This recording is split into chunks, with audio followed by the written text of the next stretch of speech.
She speaks 3 languages, she's from Brazil, and until recently, she had never considered working in cybersecurity. Now, she's a silver medalist at the Regional Tennessee Skills USA competition. I always liked computers, and when I saw, well, this is a new language, I have to learn, troubleshooting is something that is very challenging too. You have to figure out what to do. So then I thought, I'm going to try this. Let's see what's happened.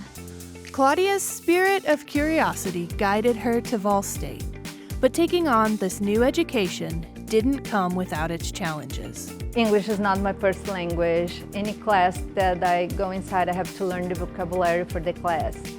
Also, I'm not young anymore, so I need to work so hard to memorize it, to understand everything. After experiencing profound loss, she came back to school, searching for purpose, focus, and something new to believe in. Many things happened on my life, like that I lost my 20-year-old son.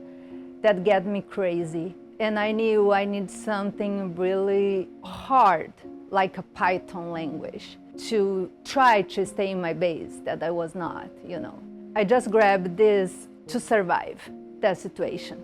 At Vol State, she found an encouraging educational atmosphere. We think we are going to do something this semester, and then many things happen that you don't expect.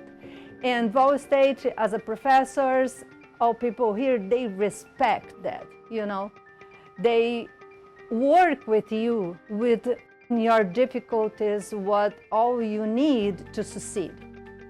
And now so they believe in you. Cybersecurity is considered male-dominant in its workforce. Yet Claudia's accomplishment of winning silver in the Skills USA competition was the highest achievement ever by a woman in that competition. When they called me for the second, I was really surprised, because sometimes we think, no, it's a boy's place. And now I realize, no, it can be a girl's place. The toughest people are often built by the things that tried to break them. Claudia's journey proves that dedication to education can open doors at any stage of life. Congratulations, Claudia! Vol State is proud to stand beside students like you building new futures.